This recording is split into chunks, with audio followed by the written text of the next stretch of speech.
What's going on, y'all? It's your boy Jared from the Lagniappe Legend Podcast. I am your host, giving you what you need in news and interviews. Today on the show, I got someone I've been knowing. I don't even want to give away our ages, but I've been knowing him for more than 20 plus years. Unfortunately, he attended one of the rival high schools in my high school. They love to wear blue. I'll let him tell you what high school that is. But You we're gonna got talk you got you got to win to be a rival, Jay. about. You can't call yourself a rival to be a loser. I like man, that's my whole intro up. All right. I like that. I like that. Mhm. I like that. But welcome to the show, Mr. Lyndon Jones, founder of About F.A.C.E, NOLA. We'll be discussing his nonprofit organization and why he impacted the community and why he started it. So welcome to the show, sir. Thank you so much for having me on and giving me the chance to talk about what we do. Um, I really, really appreciate it. Thank No, you. thank you. Thank you for coming on the show. All right, so let's get right into it, sir. Tell people a little bit about yourself. Give me a little bit background. Absolutely. So my name is Lyndon Jones, NOLA native, born and raised. As Jared said, I came up in New Orleans. Um, son of a Baptist pastor and a retired social worker. And I started About Face, which is an acronym for About Family and Community Engagement, last year. But the signature program that we have, which is called the Social Set, is a workshop that I started in 2015. It had about a 2-year run, an excellent run. Um, I took a break from it because life happened, got married, had some kids, and I brought it back with, under Social Set. And it is our signature flagship program. And I put myself and a host of community professionals, community advocates, very determined and diligent volunteers. We work hard on this workshop to help our young people cope, to help our young people manage their emotions and perform better in school and in the community. All right, that's what's up, man. Thank you for Mhm. creating this organization because we need more organizations like this around the city. That's why I created this platform so people be aware of things they can put their kids in, especially since summertime is coming up. All Yeah. right. So, what made you want to start this organization? Because you could have did anything, could have started your own business to make profit, but you just decided to start a nonprofit. So, why this nonprofit? Well, so the About Face is really, think of About Face as the umbrella, and it's been something I've always wanted to do. I've been in service pretty much my entire life. I was helping elderly people and get into the nursing home and in the youth bowl on the youth department in church. So service has always been a part of me. I can't escape it. It's who I am.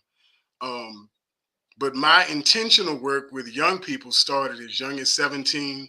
I would say I have a total of about 23 years of working with youth who society would consider at risk, um, in families in the social work space, mental health space.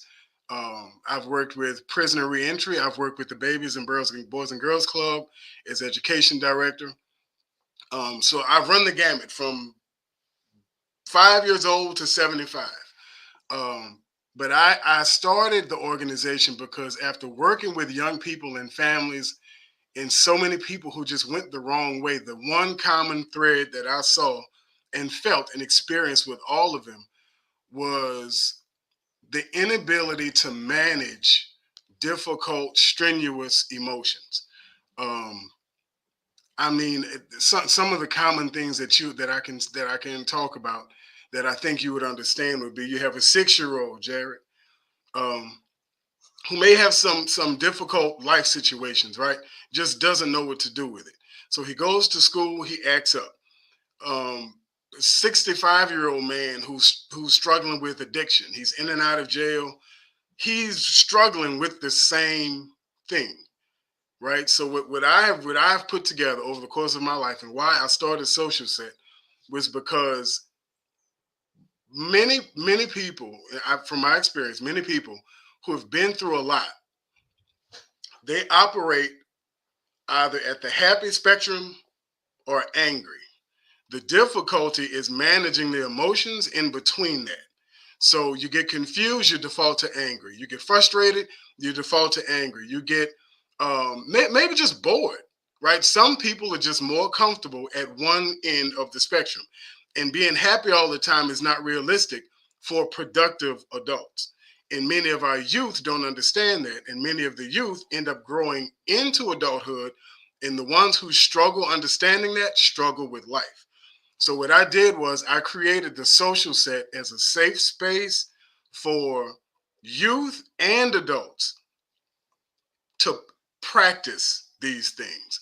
How do we manage our emotions? How do we manage feelings that would typically drive us to be upset? Push some young folks into the prison system, push old folks into the prison system. Some push some decent folks, good folks, who are in good relationships out of good relationships because they can't manage some of the things that they're feeling. And this goes from students to parents to myself.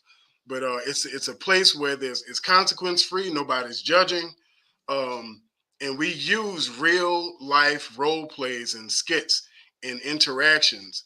Um, and at the end of it, we have a chance to dissect it and we break it down and we have fun.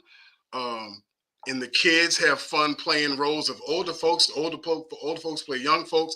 But at the end of it, the kids have a chance to really give their opinions and see themselves and their parents and their teachers in real life situations. And it's magical. It's Okay. magical to experience it when it's hitting on all cylinders. That's what's up. So that's the whole purpose of the social set. Mhm. I guess we could talk about that social set. So they get to play other roles, different ages. That's pretty cool because I like to see Yeah, an it's old person fun. playing a young person these days. That'd be funny to see in It's person. fun. It's fun. So just imagine. Let me paint a picture. You have Yeah. 12 to 15 youth surrounded by older folks of pretty much any profession. So my profession, I'm in business sales, right? Business to business sales. I may have a tech designer. I may have a person who runs a law firm. But in that space, those professionals, the number one question I ask is that you put all your degrees in your back pocket. Does not matter, right? The most important thing is these children see adults in a safe space as people, not as teacher, not as lawyer, not as doctor. You're a person, and it gives them a chance to kind of see adults in human situations and hear adults share their own vulnerabilities after a role play. I'll give you one good example. In 2016, we did a role play with a young woman who's a dance instructor, and by all definitions, she looks good. She's an attractive girl, and I love working with. This is going to sound weird, right? But I love working with young girls. The age Right. 11 to 17, I love working with them because when that light goes off for them, brother, it sticks, and I love that transition. I'll leave that alone. But anyway, I know that my young girls struggle sometimes with self-image, confidence. Um, they look at other women and girls as having it together, right? Your Beyonces, your Aaliyahs, and they Mhm. don't. So what I did was I got with this specific woman and I asked her, what is she not confident about? She gave me a list of things that she does not like about herself or things that she struggles with. So the topic of this social set was self-image and confidence. So I started the social set off with I asked everybody in the room, give me a description of what depression looks like. What does it look like in a person? I heard things like poor body language, overweight, uh, bad hair, just every common definition description you would probably think of, right? Right. So I'm egging them on like, good job, good job, good job. So we have a full board of what depression looks like. Then I said, what if this person tried to graduate from school 6 times and failed? Does that fit depression? Yes. What if this person has alopecia? Because this specific person told me they had alopecia. No, What if what's they didn't alopecia? like What the is way that? they look? Hmm? What's alopecia? What's alopecia? What is that? Alopecia is a balding thing. So it's Okay. what it's why Chris Rock got slapped. I was about to say Jennifer. Yeah, So. yeah. So so the alopecia thing, and what if a person never liked the way they looked or they never felt that they were loved by their boyfriend? So I hit everybody's like, yeah, that's absolutely depression. We took a break, we came back to the board, and I had the young lady text me, right? So I said, let's bring our focus back to the board so we can do the comparison. So everybody agrees that everything on this board is what depression looks like. Yes. She walks in, and I said, everyone, I need you to turn around and introduce said person, right? She comes in.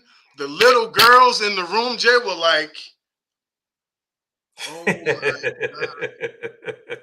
Like, you're not looking at a beauty queen. You're looking at depression. You're looking at the things that you struggle with. So the moral of that message, man, was you never really know what it looks like, right? So fast forward, there was 2 young ladies in that group in that day. 2 of them in college now. They vividly remember that and how it helped them increase their self-confidence.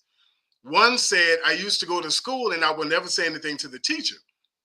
But being in social set, because they were around adults all the time who were sharing things about their lives and their insecurities, they never saw adults as humans. They saw adults as people that had everything together. Nothing was wrong with them. And when we were able to really do those assessments after the role plays, it put them at a human level. It helps them to increase their confidence. But that girl, specific girl, that was saying that they still carry it to this day. And mind you, that was 4 years ago, 5 years ago. And I can give you example after example, but that is why it was created. Because quite honestly, our children, when I look at the mass shootings, when I look at the shootings in the street, the kids, everything that we have going on, it's like it hurts me because I know what it is. Like, our children just do not have a safe space to practice the things that their parents and teachers want them to do. Like, where do you go? Where do you go? Where do you go to practice not being disrespectful or really managing the anger that you have? Where can you talk about it? Where can you act it out? But so what we do is we put real life situations that they're living without saying this is your life in a floor space where everybody cares about how you respond to what you go through. And you have a 70-year-old person's point of view, you get a 16-year-old person's point of view, you get a 20-year-old person's point of view. And the beauty of it is, I ask everybody in the group to never say the word wrong or right.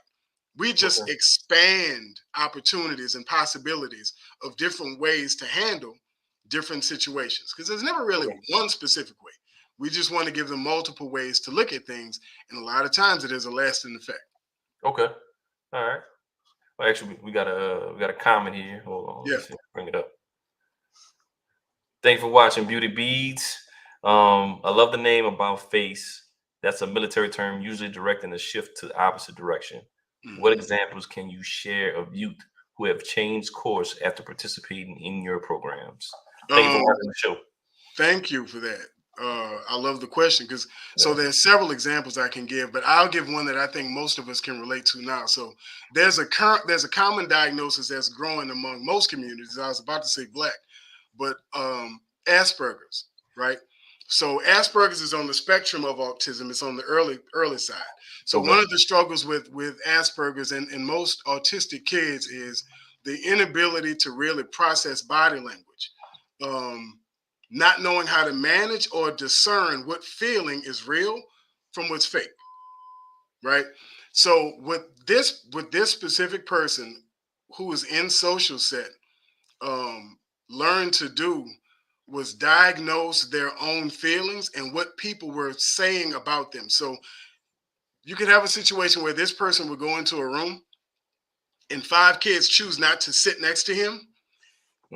He would take it as those people don't like me, right? The kids never told him a thing. So when we have a role play, literally using the same example, for him to hear a 60-year-old person, a 13-year-old person, 17-year-old person take that same situation while he had the chance to sit back and observe it and understand that 4 different people said what they would have done. One person said, hey, I would have walked up to the table and sat down, which is something he did not do because he was withdrawn to himself. Another person saw 4 people eating as, okay, well, they're just eating their lunch. This person, many people have a tendency to take things personally when that is not the case. So what he learned to do was investigate and ask questions and put himself on the line and not be fearful of what he thought was until he can really, really find out for himself what it really was. That person now is an awesome public speaker. That person now Okay. is a communicator. That person now is a director of a startup business. He will speak to that if ever he ever got the opportunity. But he would draw conclusions before giving himself the opportunity to be vulnerable and shut down. Because being shut down and rejected was his biggest fear, right? So that leads into one of the other things that I'm really big on that we deal with is negative self-talk. Okay. So, and one of the common themes in our social sets are, um, do you really know what you're telling yourself? Or you're aware that what you possibly tell yourself is more harmful and meaner than what your enemy actually says, right? So he had that really bad. That's one of the things that we bring up a lot in social set, um, and it has an impact. It has a really big impact. All right, that's a great example. How you went from being shy to a public speaker. That's Mhm. what's up. All right. So so you created this organization. Tell us about how it was in the beginning, like how it was starting a nonprofit. Because most people think, um, some people have the illusion that starting a nonprofit is easy, but it's a lot of hard work. So, can you give us some examples or tell us some stories how it was beginning? Like what Okay. brainstorm, like what made you brainstorm this, made it come to fruition, and how did you get it started? So it was intimidating. So in 2015, 2016, when I started Social Set, um, I have worked with nonprofit organizations. I was working with a couple nonprofits at the time, but starting my own, I didn't know what to do. So I just started the program to do the work, like just do it, right? Making it official, I balked at it maybe 2 years. And when I finally decided last year to do it, is to be honest, I have so many dreams and ambitions for what I want the organization to be about family and community engagement. Because I want a fatherhood piece. I want there's a huge part of what we do is get parents engaged. I have not mentioned that yet. But my goal was how do I get all of this into one? So I took the same thought process from 2015 and decided to just get started. And I use About Face as my umbrella, and Social Set is basically driving the organization at this point. Um, it's me. I have a team of people that devote spare time in various ways. I have a career of my own. I have my family that I'm extremely devoted to. Um, but it's who I am. So doing what I do right now is not hard. The paperwork, the being official and being compliant has never been my bag. But I have people that are helping me with that. But it's a work of love, man, and it's not simple. Um, but because I get payoff and I see payoff and I see kids' faces, I hear their expressions, I hear the things that they say, it keeps me going. But I don't think I'm qualified yet to say what a nonprofit is like because I'm really just getting this thing going. Okay. I can tell you that when you have a love for people and a dying passion to see people change, it's effortless. But the work, the nonprofit part in terms of the compliance and doing the paperwork, um, I actually have a lot of help. People that believe in what this organization can be. So 2 or 3 years from now, I may be able to answer that. But if you love what you're doing, the work part, as long as you have some folks that really believe in what you're doing, um, Mm.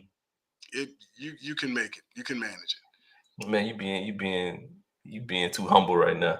Man, Why you say that? you got a whole team, right? If they go check out your website, you got a whole No, team. I got no. I'm not. I don't want to diminish anything you're Yeah, doing you at yeah, all. Like Zayna, I'm mad that Zayna can't be here right now because right. uh, the About Face part with parents.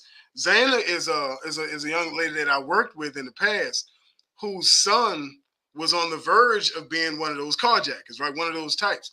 Mm, And she is one of the parents that I adore because she reached out and she'll tell you in a heartbeat, I was afraid of reaching out. I was afraid of getting help.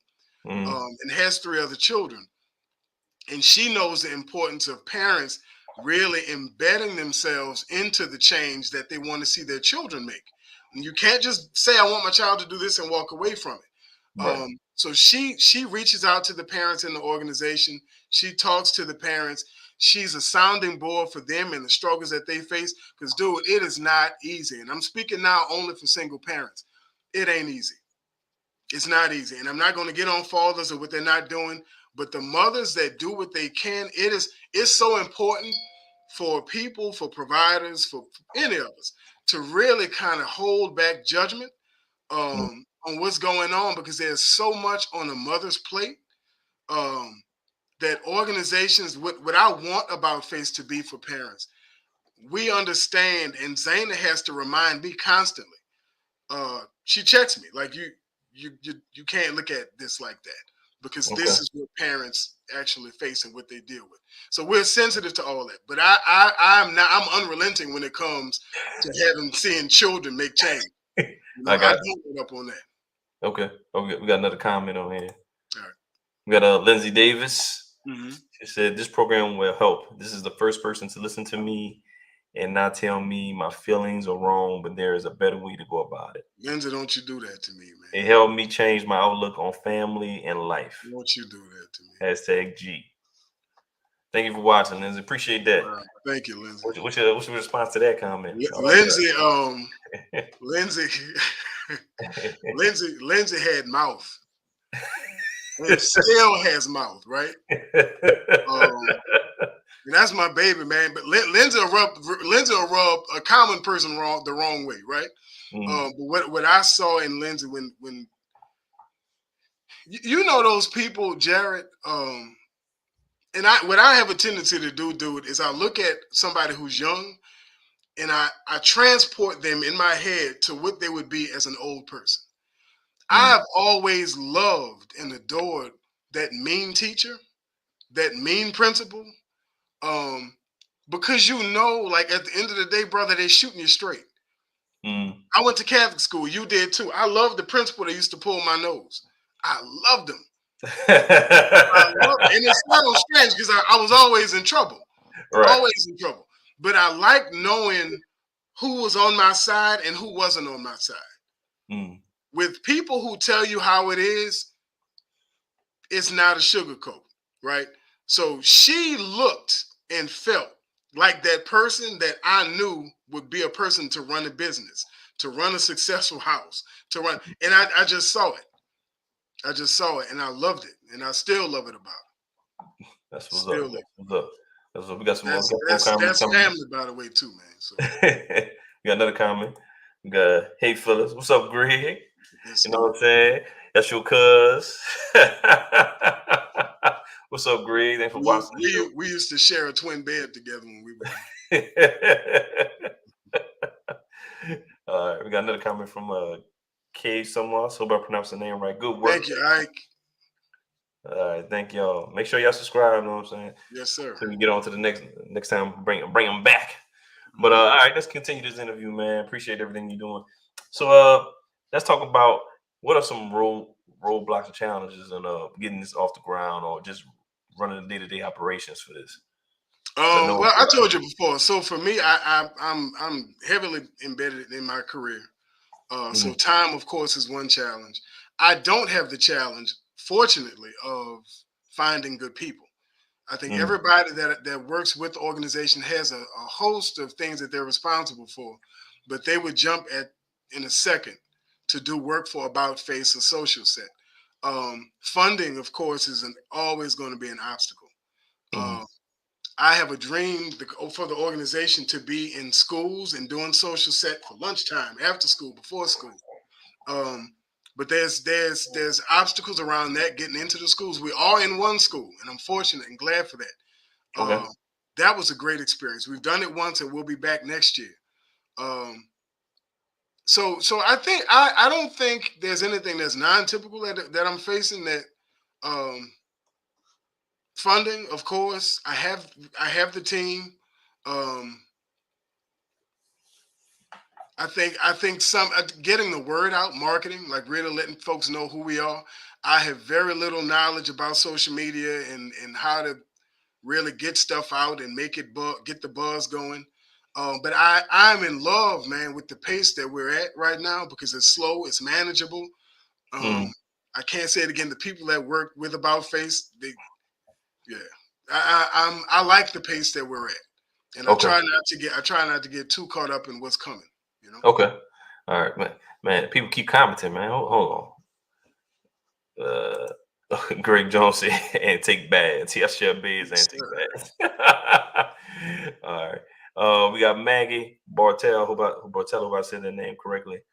I've supported your vision since the beginning. Not only is About Face social set included, of course, motivational, inspirational, and much needed positive force and environment for our youth, but it is necessary nowadays. Honestly, it's been necessary for decades in many cities and states, but you aren't just talking about it, you're making it happen. 3 questions.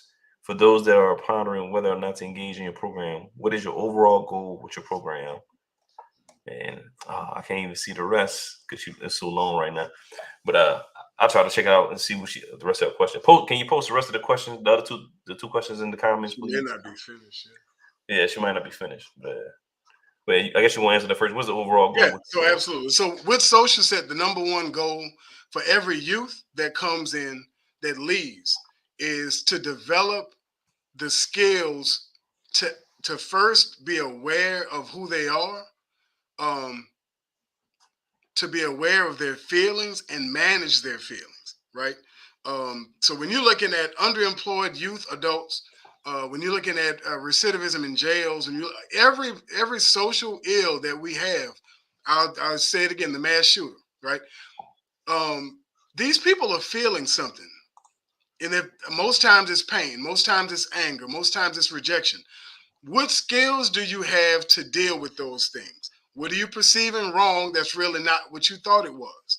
Um, I firmly believe that social set is the space where these young folks, if we get them at that age, 11 to 15, where they can learn to navigate their emotions in a healthy way, and be more productive, be better sons, be better daughters, be better friends, be better students, be community leaders.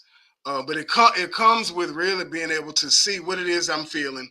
This anger that I'm feeling, is it really anger? Could I temper it a little bit? I remember when Mr. Lyndon did that skit where he played the little boy, I had to play this and give them points of reference where they can go back and manage daily situations that would typically get them in trouble, um, or not even get them in trouble, but that they just misread. Give them more tools, social skills, soft skills, to excel in life. Okay. All Be right. more confident. I got the other 2 questions. She Mhm. says, "How do you believe you wait? How do you believe you would make these goals come into fruition?" And then number 3 is maybe too personal to answer, but would appreciate some insight as maybe some of your followers would. What did you personally go through witness to make you not only want change, but want to be part of making the change?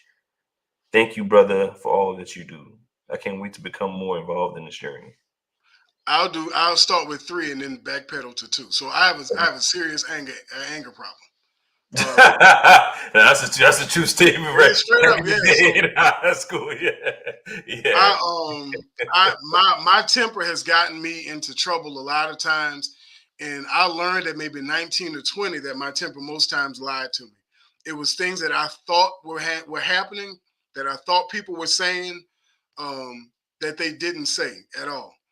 Um, I wish that I had a social set to teach me to slow down and not take everything as an offense, right? So, what do you do when you're angry and I think somebody's done something? I didn't have a frame of reference, um, to say, okay, well, I misread this last time, or I heard these 10 people make the same common mistake. I could be making this mistake right now. Maybe my teacher does not mean this. Maybe my mama didn't mean that. Maybe my dad is going through something today. Maybe my teacher's going through something today. And I need to backpedal and realize that this is not about me. Sorry about that. You But good? if I had a place to practice this stuff, If I had a place in my relationships with girlfriends in the past where I thought she was doing this or I thought she was doing that, and it was just me creating these things in my head, if I was able to hear from 5, 6 different peers, let alone peers, but people older than me who had similar experiences, that maybe I would have managed relationships a whole lot better. Maybe I would have managed my if you want to call it football career, but my football experience a little bit different. Just really quick to make an assumption about what I'm perceiving and have it wrong. And I created this to be that thing that I know could impact lives in a very, very, very deep way. The second question, what was that second question again, Jay? Second question was, let me try to read it again. Hold on. Because for some reason not coming up on the screen. Hold on. I'm pulling it up right now. Hold on. It says, how do you believe you can make these goals come to fruition? Yeah, so right now we're only doing a monthly social set, and we're bringing social set to a summer camp that'll be held at Harmony Oaks during June and July. So my goal, ultimate goal, is to have social set every Saturday. I would like it to be in numerous schools and give youth from all walks of life, race, color, economic background, the chance to practice social skills, the chance to practice real life situations, give them the experience, the points of reference where they can see some of the mistakes that they make with their friends, with their teachers, how they see the world. It gives you a chance to broaden your perspective on life in a real, tangible, pragmatic way that is just I've never seen it set up, right? So I created it, and I think over time this could happen. All right, man. We got more. Hold on, man. You got a lot of people commenting on here, right? So Isaac Jackson, what's up, Isaac? Thanks for watching the show. Lyndon was the first really passionate person I met in my journey to becoming a man. I tell someone a quote he gave me when I was upset when we were off Rufus Bankston at least once a year. He's the type who can tell you what you need to hear when you need to hear it. And that's from a brother. Wow, man. Thank you, Isaac. Wow. He made me more serious about life. So to get this from me, That's what's up, man. nice. All right. Then we got another question from Beauty Bees again. My last question from Mr. Lyndon. Other than money, what else would you need from community?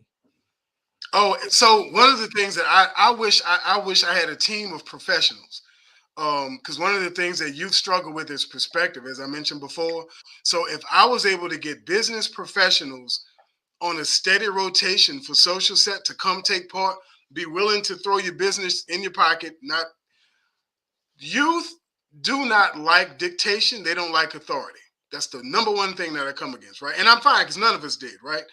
But what I'm noticing is everybody now, if you don't want to be a rapper, they want to be a business owner. What I want them to understand is even if you own a business, somebody's telling you what to do.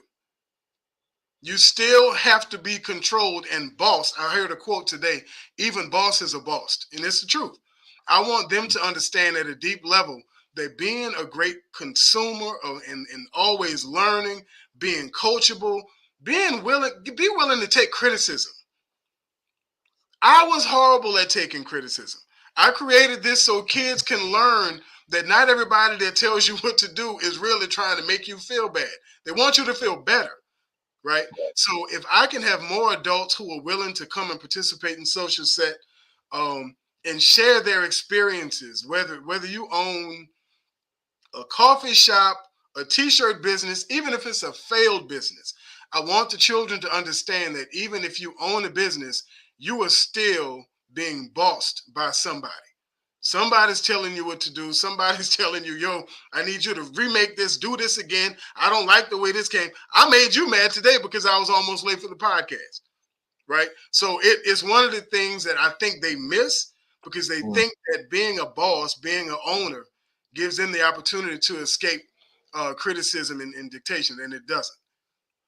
So that's one of the things I'd like to bring. I would like businesses to open their stores, their organizations up to the kids that we serve, so we can do real life, tangible role plays within the business. I know that'll come in time, right? But if you ask the question, what could people do? You could volunteer and take part. Yeah, I definitely want to participate in those social set things. I definitely It's so want to do that. fun, man. It's so fun. I definitely want to do that because what are the ages? What are the ages for the kids again that 11 participate to in social 15. set? 11 to 15. So the way it's set up now is peer mentors. So if you're an 18-year-old, 19-year-old, I love having the 18, 19-year-olds participate. And I also love hearing their parents say, "Why? How are they going to mentor? Because they need mentoring. I need mentoring." Right? So we all need it. Right. But I love to have the 18 and 19-year-olds to impart the wisdom that they have to an 11-year-old, because this is the way it works. When we're 11, we want to be 16. When we're 16, we want to be 18. When we're 18, we want to be 21. When we're 21, we start looking back like, do I want this? Right? Then when we're 21, we want to be 25. And then when we're 25, we want to go back and move in with mama. Right? So I like having every segment of our life in these role plays, because it gives everybody a chance to look and reflect, or look forward to, okay, if a 16-year-old is telling me I'm wrong, I must be wrong. Or if a 16-year-old, not wrong, I'm sorry, if a 16-year-old is telling me there's a better way to do what I did, I'll listen to her before I listen to that big old man. And that's fine with me. So we call the older teenagers peer mentors, right? But here's the beauty of it. I've had adults come to me and say, I didn't know I needed help with social skills. So everybody is getting something out of it. I learned more than I could ever imagine in every social set. The most recent one we did at the school, we did a role play. I call it Teacher Bad Day. The teacher has a bad day. I'm not going to get into all the details, but at the end of it, it gives the children a chance to see a teacher go through difficulties the day before coming to class. And then when she comes to class, I had the kids act bad. Do what you do when the teacher walks in. But they watched her go through her mom going to the hospital. They watched her get a call from the mechanic saying her car won't be ready. They watched her listen to a principal tell her the school's going to close down. So when she comes into class, I had a few of the kids just act up. And the teacher lost it. So we did the assessment at the end of the role play, and the children were like, okay, I didn't really understand that teachers actually have to experience this. And my import to them was, brother, it ain't just teachers. It's your parents. It's your coaches. You know what I mean? But the funny part was the teacher was a 15-year-old girl. Okay. So the girl had a chance to be the teacher. The children had a chance to laugh at her being a teacher, but the truth came from adults and other folks at the end of the role play that this is what adults really go through. I'm not the only person going through something. And I've always fought against the idea that children who tend to be at risk don't have empathy and don't have feelings. I would contest that they are the most empathetic, because they go through as much as everybody else. So once you unlock that in them, they're able to really be a little bit more compassionate and empathetic to what's going on around them, thus making them a little bit more conscious about who they are and improving their own self-image. So at the end of that role play at the school, it's an alternative school. One of the kids who gave me the most trouble, I asked him, I was like, so how did this feel? And he said, it was amazing. It was a stress relief. And what really touched me, Jay, was the fact that this brother wasn't talking about money. He wasn't talking about some girl. He wasn't talking about sports. He was talking about acting emotions out. Felt amazing. So imagine how good he's going to feel going into his next class. Right? Like, he's amped. He's loose. The dude said it was a stress relief. He's feeling better going into school. And he's taking all those experiences that he experienced into his life. And that's what I want at every school. That's what I want for every kid.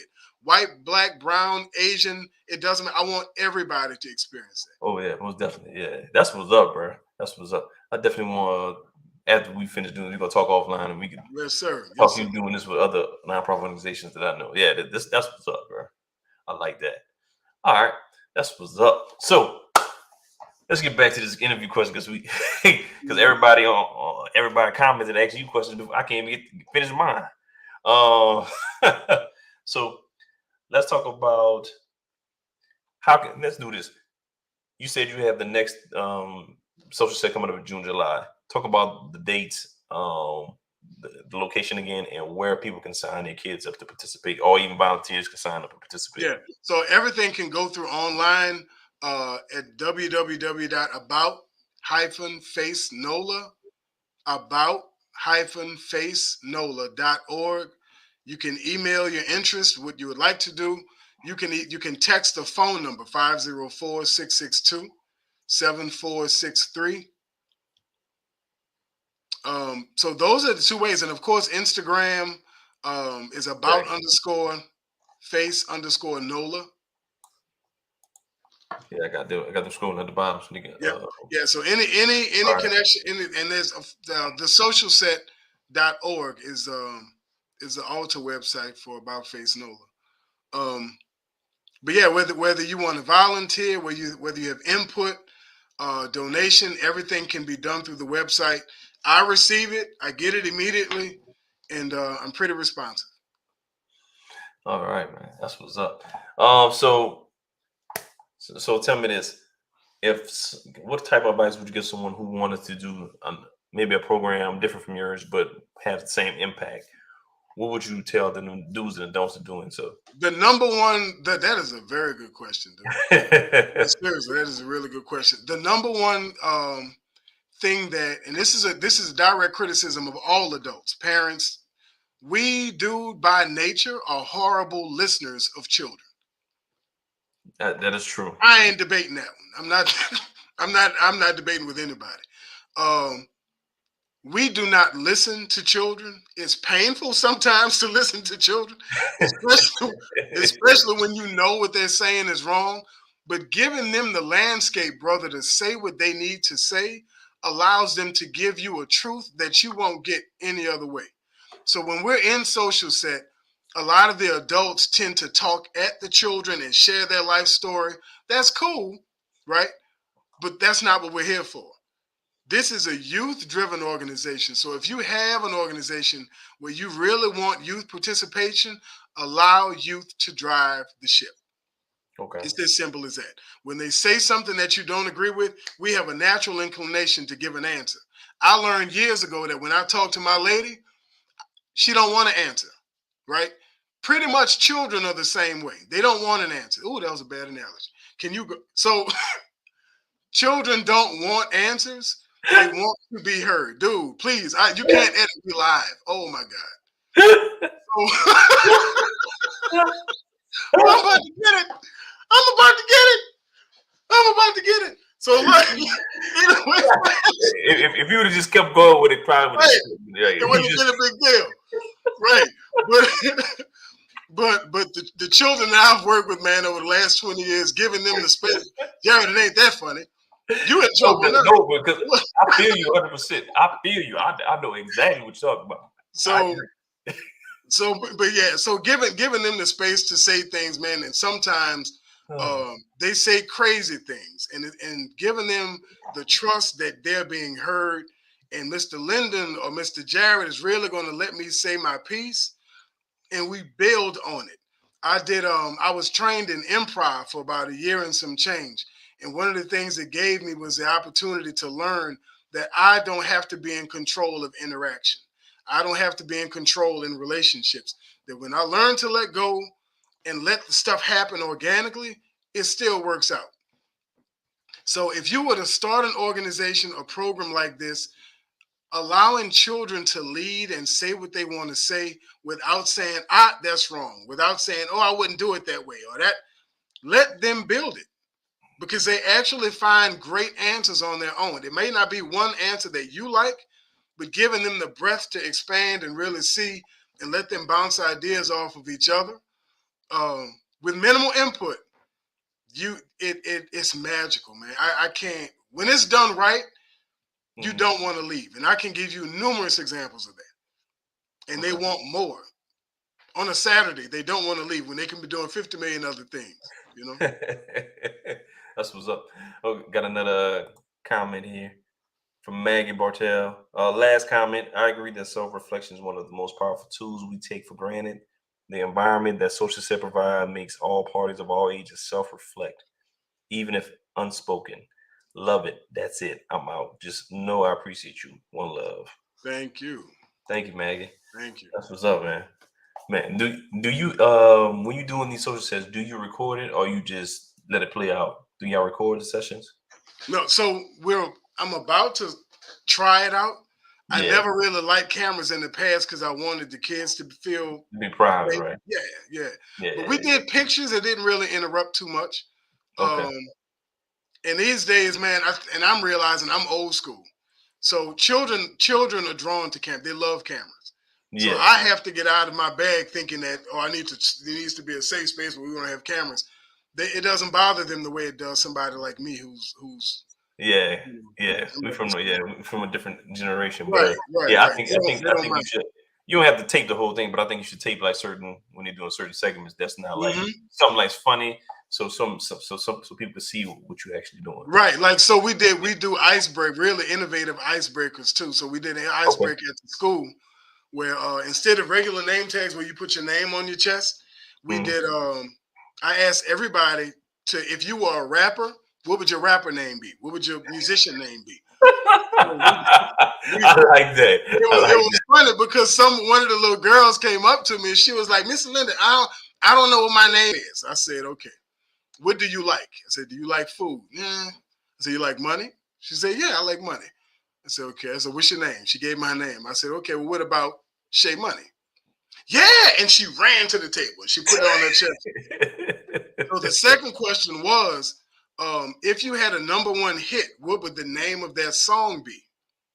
Right. Mm. So that was to get them thinking, because I know a lot of those kids go through stuff, even if they imagine it and it's not real. Right. But that number one song was bound to speak to what their reality is. And it didn't disappoint. So when I asked each of them to put the name of the song in their pocket, pass it around, when they read off each other's songs, some people laughed and I had to redirect them. But the song spoke to what they believed in, what troubled them the most. And it was magical, man, because we laughed and we discussed it. And they gave a reason to why they wanted the world to know that song and be familiar with that song. So that was an innovative, fun icebreaker. And I can go on and on about the different things we do, but I think you That's got to what's get up. taste of what it's about. Yeah, I got to come to the next session. I won't participate in this because it Yeah, you're sounds right. fun. All right. So we already talked about somebody want to start their own organization with some services of their own. So, what was the moment that you realized that about face and social set, you knew it would be successful? You knew it would take off. Like, when was that moment where it clicked? You're like, man, I got to keep running with this. Because I've seen the work that I've done in the community touch so many lives. Um, Man, after you've heard thank you over 80 times in your life from mothers, from brothers, from children, um, and you've seen so many families turn and so many people be inspired to do things. This was the only thing that I could think of to package the work that I do. And when I tell you, Jay, I got a super team, brother, everybody that is affiliated with About Face, whether they're in it now or about to, because you got some on the fence, and I'll get them eventually, their Mm. hearts made of gold. So parents who were willing at one time, like Zayna, who's the parent coordinator, um, to say, I need help, but I'm still a woman. I'm still in control of my family. Like, to have all those things line up and know that one of the reasons we struggle right now in our society is because it's not enough parents and guardians who are willing to reach out and say, hey, I got this, but I could use some support. And Right. letting someone else in, right? Um, just experiences like that. But I think specifically with social set, There was one time 2 or 3 years ago. In addition to that amazing part where that young man told me 2 weeks ago, there was a 13-year-old girl who started to cry in the middle of it, and she cried, and as she cried, she kind of looked at me, and we went off to the side. And there are other women in the space, right? We were talking, and she was telling me how she does not like when her teacher, and I can't remember who else, her older sister, or somebody else in the family, makes her feel a certain way. We instantly did a role play. I didn't say much. We instantly did a role play that reflected what she was experiencing. And I purposely did not have her get involved. Man, at the end of the role play, to watch this little girl smile because she was able to see her life almost unfold before her eyes. And to hear older people say, yeah, one specific comment I think really got her. An older person said, I didn't realize what I was doing as a parent when I said A, B, C, and D. That's all she needed. That's all she needed. That's all she needed. She needed another person in a similar situation, and maybe not that exact person, but just to hear someone else validate what she had been feeling was enough to make her smile. And it was nothing that I said, but we switched up one of the activities, made it pertain to her situation, gave her the breath to really look and see and laugh and see somebody laugh at her, but in a healthy way, because they were laughing at how she handled the situation. But I promise you, she never looked at that situation the same. And probably other similar situations, she was able to fall back on that experience and help her deal with it. Future similar situations. You're muted, I think. I can't hear you. I was saying that was up. We got a couple more comments. Then I got a couple more questions. Then we can get out of here because I can't hold you forever because I know your kids waiting on you just like mine. They're waiting on. Hopefully they're asleep right now. Oh, remember, I ran. I left. Remember, I'm at the office. I had to get out of there. Let's see. Hold on. What this say? Mr. Lyndon, you about to be single.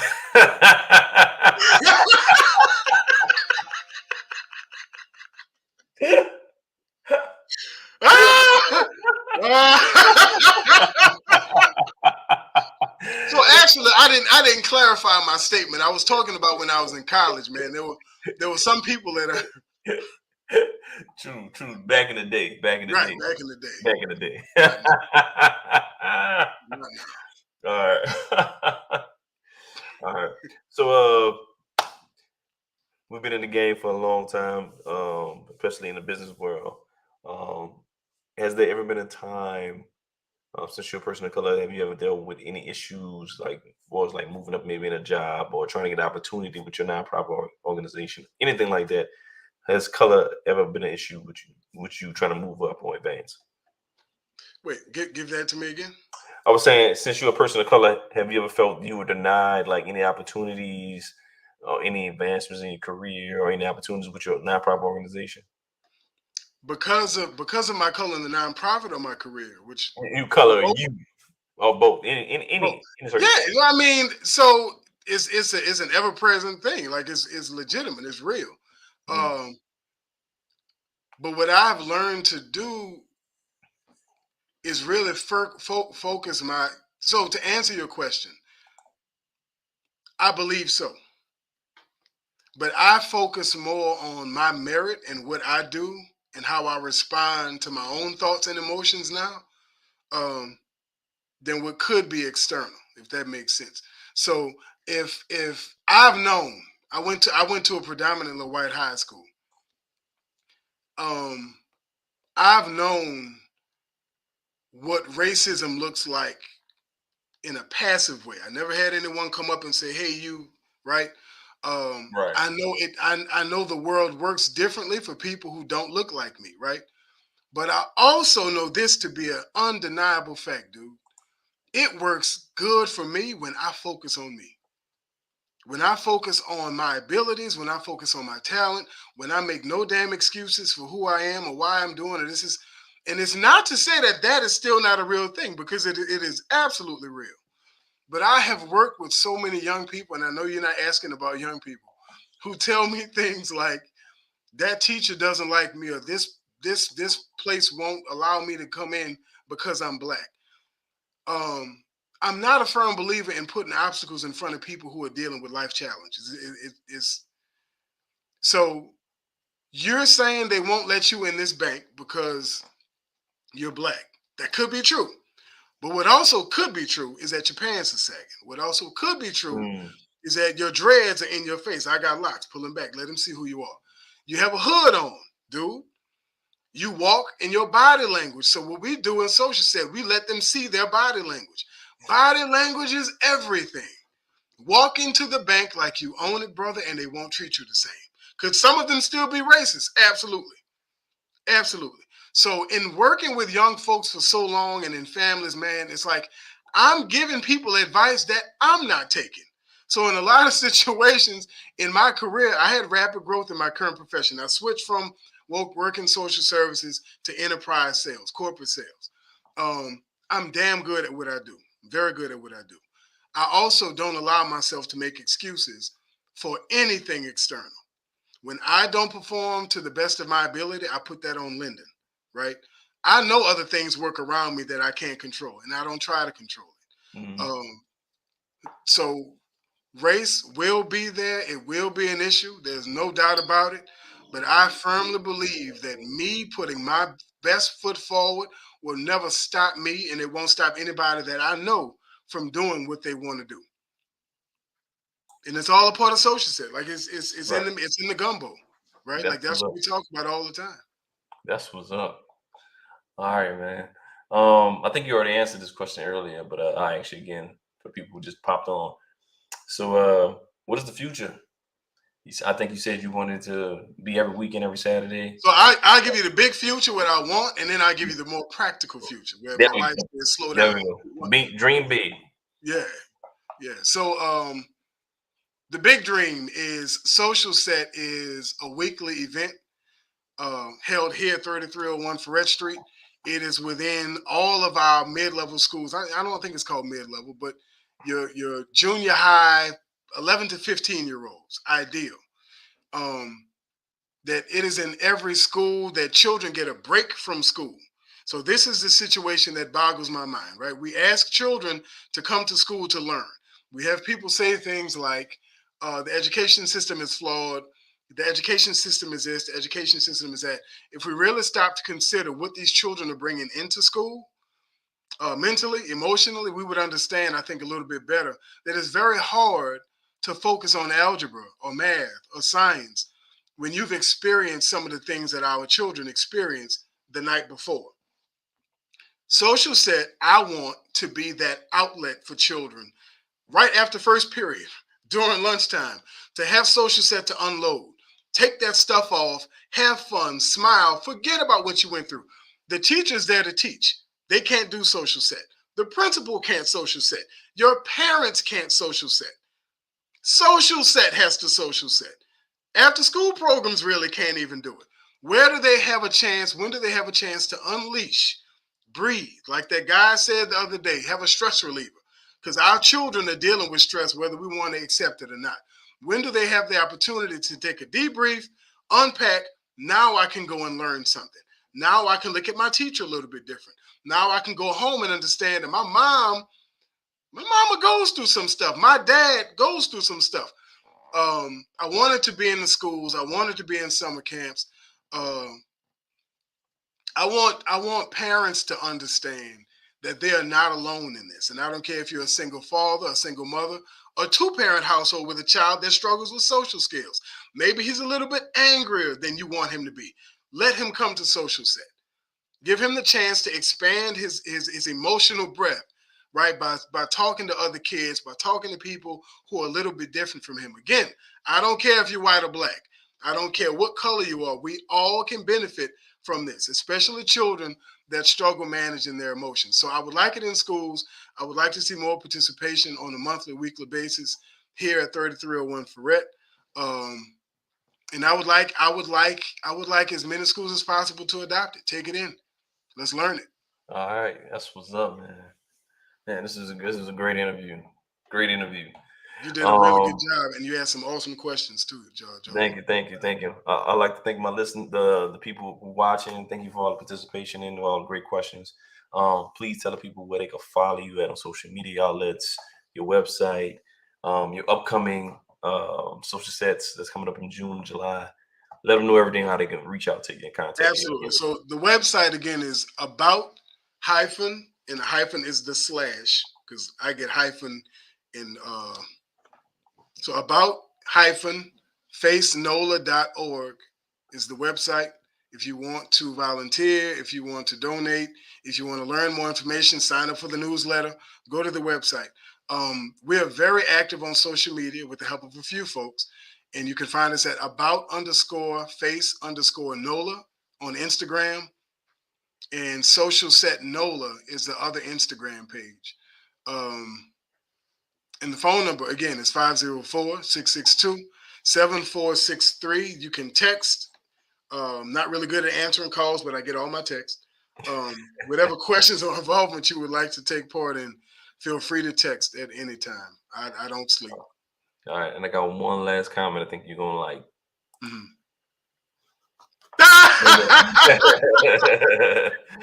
Hey, and she is who I am, Jared.